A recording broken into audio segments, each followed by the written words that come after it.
It was the Dover Road that lay, on a Friday night late in November, before the first of the persons with whom this history has business. The Dover Road lay, as to him, beyond the Dover Mail, as it lumbered up Shooter's Hill. He walked uphill in the mire by the side of the mail, as the rest of the passengers did, not because they had the least relish for walking exercise under the circumstances, but because the hill, and the harness, and the mud, and the mail, were all so heavy that the horses had 3 times already come to a stop, besides once drawing the coach across the road, with the mutinous intent of taking it back to Blackheath. Reins and whip and coachman and guard, however, in combination, had read that article of war which forbade a purpose otherwise strongly in favor of the argument that some brute animals are endued with reason, and the team had capitulated and returned to their duty. With drooping heads and tremulous tails, they mashed their way through the thick mud, floundering and stumbling between whiles, as if they were falling to pieces at the larger joints. As often as the driver rested them and brought them to a stand, with a wary wah-ho. So ho then, the near leader violently shook his head and everything upon it like an unusually emphatic horse, denying that the coach could be got up the hill. Whenever the leader made this rattle, the passenger started, as a nervous passenger might, and was disturbed in mind. There was a steaming mist in all the hollows, and it had roamed in its forlornness up the hill, like an evil spirit, seeking rest and finding none.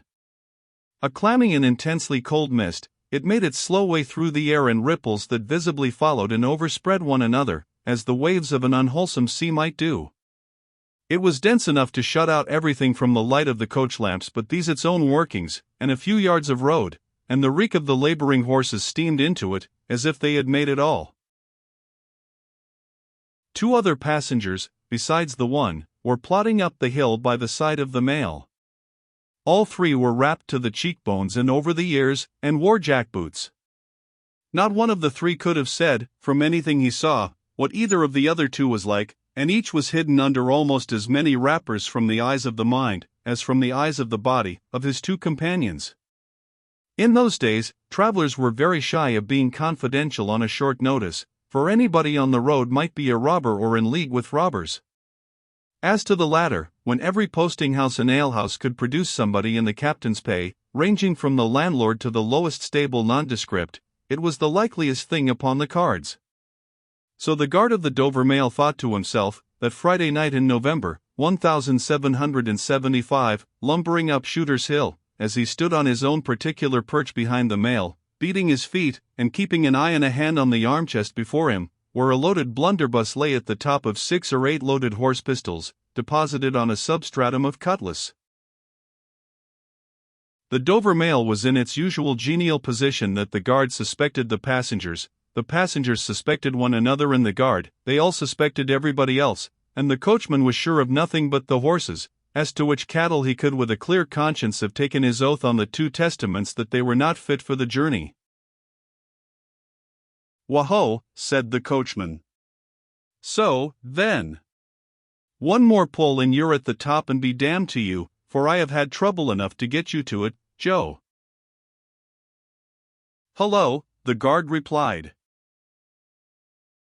"What o'clock do you make it, Joe?" 10 minutes, good, past 11. "My blood," ejaculated the vexed coachman, "and not a top of Shooters yet." "TST. Yah. Get on with you." The emphatic horse, cut short by the whip and a most decided negative, made a decided scramble for it, and the 3 other horses followed suit. Once more, the Dover Mail struggled on, with the jackboots of its passengers squashing along by its side. They had stopped when the coach stopped, and they kept close company with it. If any one of the 3 had had the hardihood to propose to another to walk on a little ahead into the mist and darkness, he would have put himself in a fair way of getting shot instantly as a highwayman. The last burst carried the mail to the summit of the hill. The horses stopped to breathe again, and the guard got down to skid the wheel for the descent, and opened the coach door to let the passengers in. "TST. Joe," cried the coachman in a warning voice, looking down from his box. "What do you say, Tom?" They both listened. "I say a horse at a canter coming up, Joe." "I say a horse at a gallop, Tom," returned the guard, leaving his hold of the door, and mounting nimbly to his place. "Gentlemen! In the king's name, all of you!" With this hurried adjuration, he cocked his blunderbuss, and stood on the offensive. The passenger booked by this history was on the coach step, getting in. The two other passengers were close behind him, and about to follow. He remained on the step, half in the coach and half out of. They remained in the road below him.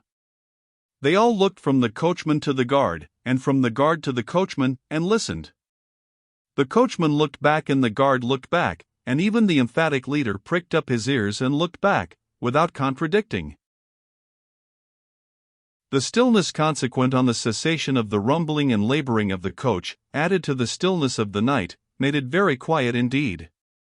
The panting of the horses communicated a tremulous motion to the coach, as if it were in a state of agitation. The hearts of the passengers beat loud enough perhaps to be heard, but at any rate, the quiet pause was audibly expressive of people out of breath, and holding the breath, and having the pulses quickened by expectation. The sound of a horse at a gallop came fast and furiously up the hill. "So ho!" the guard sang out, as loud as he could roar. "Yo there! Stand! I shall fire!"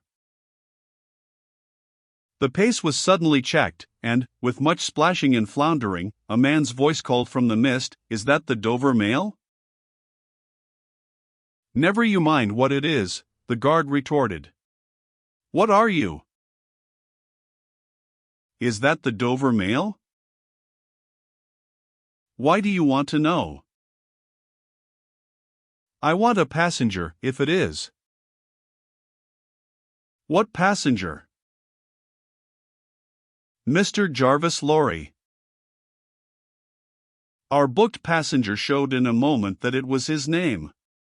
The guard, the coachman, and the two other passengers eyed him distrustfully. "Keep where you are," the guard called to the voice in the mist, "because, if I should make a mistake, it could never be set right in your lifetime. Gentlemen of the name of Lorry, answer straight." "What is the matter?" asked the passenger, then, with mildly quavering speech. "Who wants me? Is it Jerry?" "I don't like Jerry's voice, if it is Jerry," growled the guard to himself. "He's hoarser than suits me, is Jerry." "Yes, Mr. Lorry." "What is the matter?" "A dispatch sent after you from over yonder. T and Company." "I know this messenger, guard," said Mr. Lorry, getting down into the road, assisted from behind more swiftly than politely by the other two passengers, who immediately scrambled into the coach, shut the door, and pulled up the window. "He may come close, there's nothing wrong." "I hope there ain't, but I can't make so nation sure of that," said the guard, in gruff soliloquy. "Hullo you!" "Well!" "And hullo you," said Jerry, more hoarsely than before. 0414M. Original. Come on at a foot pace. D'ye mind me? And if you've got holsters to that saddle o' yourn, don't let me see your hand goin' I am. For I'm a devil at a quick mistake, and when I make one it takes the form of lead. So now let's look at you. The figures of a horse and rider came slowly through the eddying mist, and came to the side of the mail, where the passenger stood. The rider stooped, and, casting up his eyes at the guard, handed the passenger a small folded paper. The rider's horse was blown, and both horse and rider were covered with mud, from the hoofs of the horse to the hat of the man. "Guard," said the passenger, in a tone of quiet business confidence. The watchful guard, with his right hand at the stock of his raised blunderbuss, his left at the barrel, and his eye on the horseman, answered curtly, "Sir." "There is nothing to apprehend." I belong to Tellson's Bank. You must know Tellson's Bank in London. I am going to Paris on business. A crown to drink. I may read this? If so be as you're quick, sir. He opened it in the light of the coach lamp on that side, and read first to himself and then aloud, "Wait at Dover for Mamselle.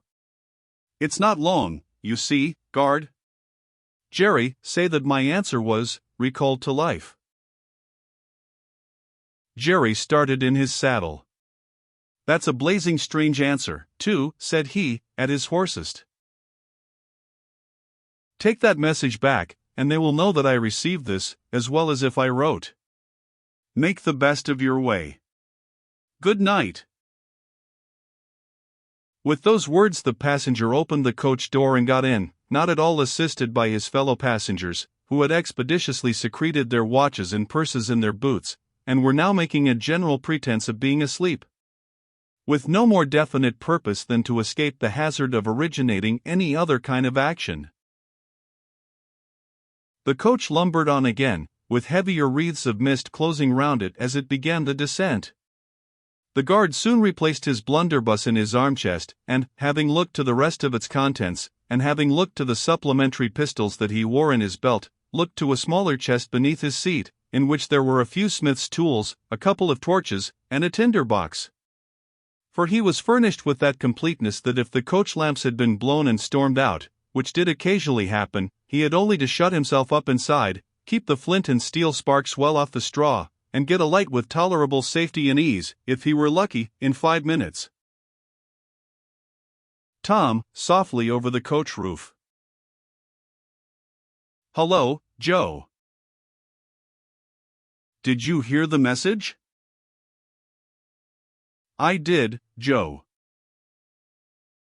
What did you make of it, Tom? Nothing at all, Joe. That's a coincidence, too, the guard mused, for I made the same of it myself. Jerry, left alone in the mist and darkness, dismounted meanwhile, not only to ease his spent horse, but to wipe the mud from his face, and shake the wet out of his hat brim, which might be capable of holding about half a gallon. After standing with the bridle over his heavily splashed arm, until the wheels of the mail were no longer within hearing and the night was quite still again, he turned to walk down the hill. After that there gallop from Temple Bar, old lady, I won't trust your forelegs till I get you on the level, said this horse messenger, glancing at his mare. Recalled to life. That's a blazing strange message. Much of that wouldn't do for you, Jerry. I say, Jerry. You'd be in a blazing bad way, if recalling to life was to come into fashion, Jerry.